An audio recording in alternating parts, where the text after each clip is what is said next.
Every lawyer who I told this case about were like, you can't win it. They're not liable. The more I investigated it, the more I believed in it.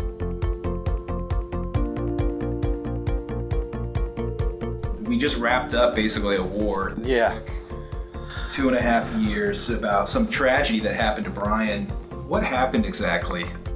I was at a bar having drinks with some friends from softball. Went to the parking lot, and I guess there was an incident before I left, and the people that were involved were outside and mistaken me for somebody else, and then shot at me and unfortunately hit me 3 times. Basically, the bar staff broke it up and they didn't do anything to really eliminate the problem. No, not at all. And they were on notice of the problem. They never trained their staff on how to even break up a fight. Yeah. So when you're in the business of serving booze to people on a Friday night and you got a bunch of 20-somethings running the bar and they have no training whatsoever on how to handle a security threat or de-escalate a fight, that's a recipe for disaster. Yeah, it is.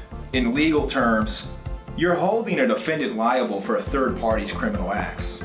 So there's no criminal prosecution, no conviction. Then once we got a hold of their policies and we realized that they were breaching their own policies on kicking people out and breaking up fights, it became clear that they weren't even following their own rules on how to handle this. And then here we were preparing for jury trial. I wasn't even thinking about settlement, and they came to their senses and they finally took care of Brian about 2 weeks before we were about to go to trial. Yep.